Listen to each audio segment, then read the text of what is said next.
I make all the cars I work on perfect. That's just what I do. Just because Big Head Chris from Park County asked me to come down and work for him don't make me his slave. Sometimes you do things for money. There's a lot of things people do for money. My Uncle Robbie, for instance, got busted driving 200 cartons of cigarettes across state lines from Virginia. I don't know how the cops knew he was holding those cigarettes. I'm sure somebody said something. Somebody always says something, and that's how people get fucked. Opening up their big mouths. Chris the Big Head came right down to my place, driving up in his dirty Ford. The sweat on his face was wet in the sun like a copper penny.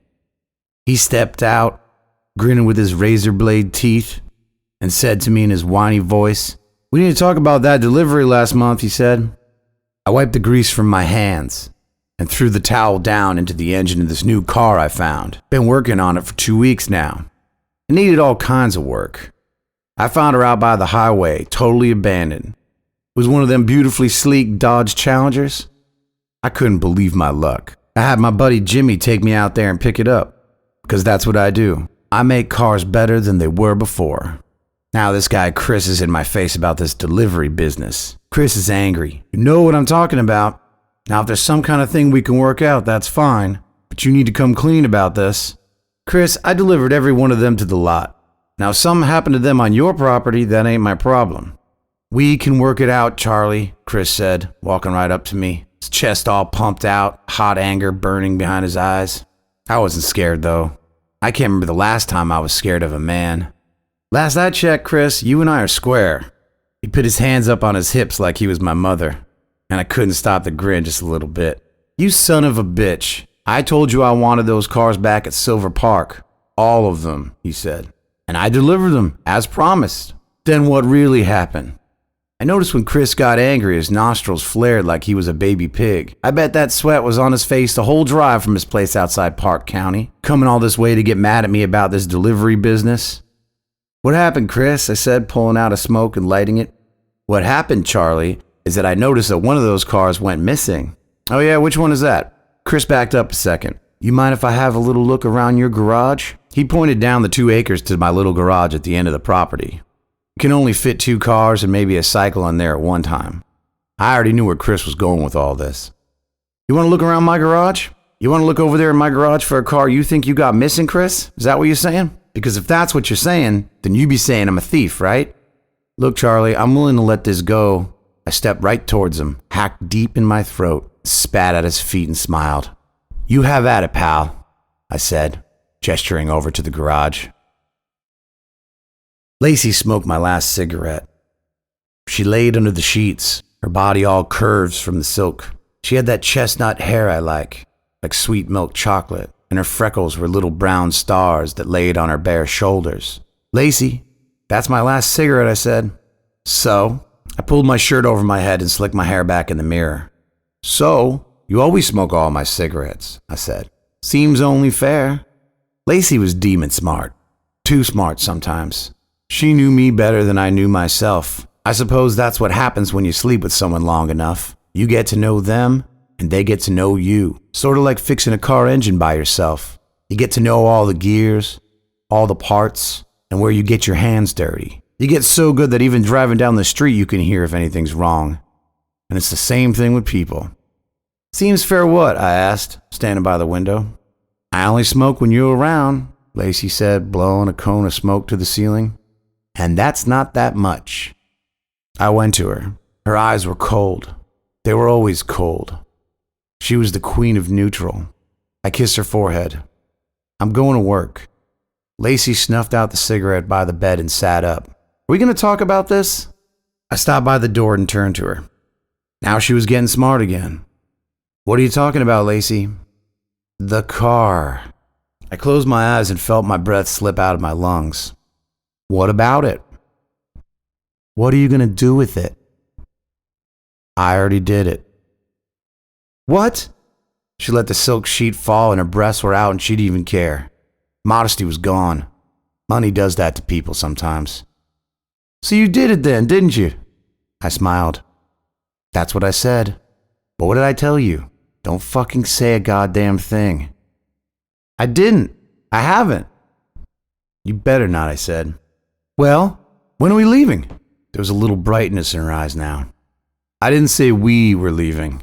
I said I had to leave for a while and take care of things in New Orleans. Then I'll be back. Lacey sprang up from the bed, now fully naked, and walked over to the closet. She started sliding the dresses hanging across the rack in the closet, trying to find the right one. She picked the blue one and slipped it over her body. You're a fucking asshole, she said. Oh yeah? Lacey stormed right at me and I thought she was going to hit me. Yes, asshole number 1, she said, bringing up her pointer finger to my face. And why is that? I'm doing some shit, Lacey. You understand? I need to handle some business. I'm going to see Robbie and give him some money. Then I'm going to go to New Orleans to take care of some things. Then we will meet up. Is that clear? Lacey went right back to neutral, her eyes dark like the desert at night. You know what? Don't even worry about me. Okay? You hear me, Charlie? Don't even worry about me. Lacey, don't. Just leave and don't come back. Do not come back. I am done with this. She turned and went to the window. You know, it's stupid what you did. It's stupid for me even thinking you wanted me to be a part of it anyways. You're gonna get caught. You hear me, Charlie? Chris knows what you did. Everybody knows what you did. I felt the anger build and my fists clenched. I've been here before with Lacey. It makes you want to explode. But not this time. Not this time. Lacey, I told you, I want you to come. I just have to see Robbie. Then I'm going to New Orleans. Then I'll find you. I'm not going to lose you. Lacey looked over her shoulder, the orange light of the sun glowing through the curtain behind her. You've already lost me. Now leave. There was nothing else left to do. Her eyes were dead. So I turned and I left.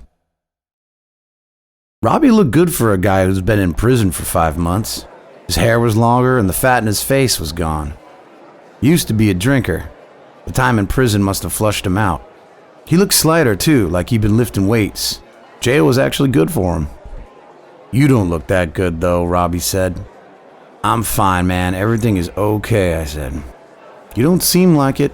Charlie, talk to me. What happened? I looked around the visiting area. Let's not worry about that right now, I said. Listen to me. You are all set, Robbie. Robbie smiled. He was always my favorite uncle. Maybe because he was bad like me. We would drink to sunrise some days, just talking about nothing. We never had a fight or a foul word. And that was rare in this world. Really? Come on now, Charlie, don't fuck with me. I grinned. Robbie, you are set. When you get out of here, go use the account number I told you. You're gonna be fine. Oh, Charlie, get over here. He stood up and hugged me, almost breaking my back. Charlie, I love you, boy. Your daddy would have been so proud. Down over there, one of the guards yelled from across the room. Robbie rose up his hand. Sorry. We sat back down. So what about New Orleans? He asked, leaning in close. I leave tonight. Alone? I knew what he meant. I nodded again. He knew what I meant. Well, that's a shame, he said, crossing his arms. It is. It's just not that safe. Why, you'd think she'd... I don't know. I looked over to the small window. The sun was just going down. The sky was getting to be that beautiful red across the black clouded horizon. Robbie kept talking, and I started to fade out of the conversation. Everything was going to be fine. Robbie would be fine. He would be set up when he got out, or at least set up enough to make a fresh start for himself. He wasn't a bad guy, and he certainly didn't deserve to be here in prison. The money I put into his account would give him that toe up. That's all he really needed. That's all we ever really needed. Just a toe up. Then things would be just fine.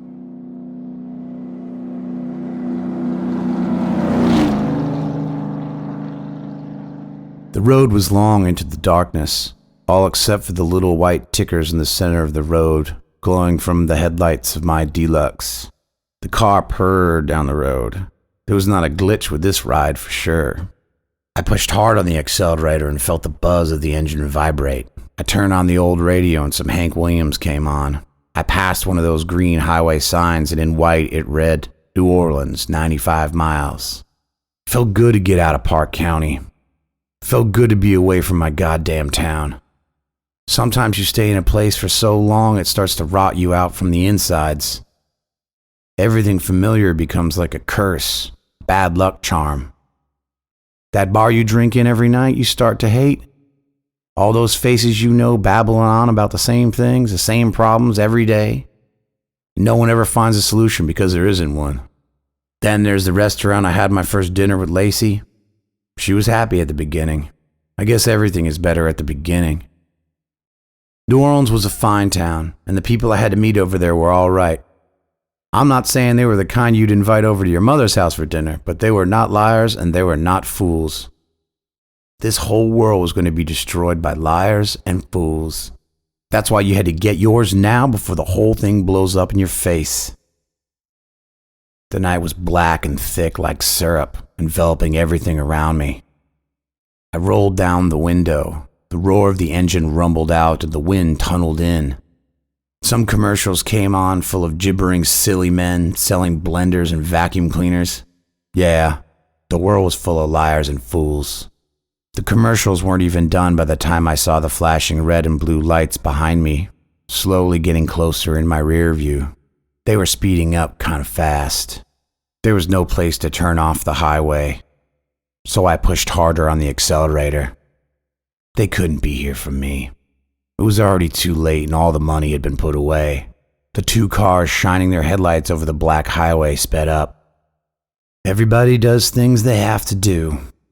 I could tear this DELUXE right off the road and ride on through the desert, kill the lights and hide on out. I could pull over and pretend my car broke down. Maybe even ask one of the officers for some roadside assistance. Or I could just push hard on this accelerator and outrun these sons of bitches. It all came down to someone talking. Someone had to. That's how people got busted. Because someone, somewhere, said something. Maybe it was Lacey. Maybe Chris used his big head for once. Didn't matter now. I pushed hard on the accelerator when the rock and roll music exploded through the speakers. Things were going to be what they're going to be. I shouldn't have said anything to Lacey.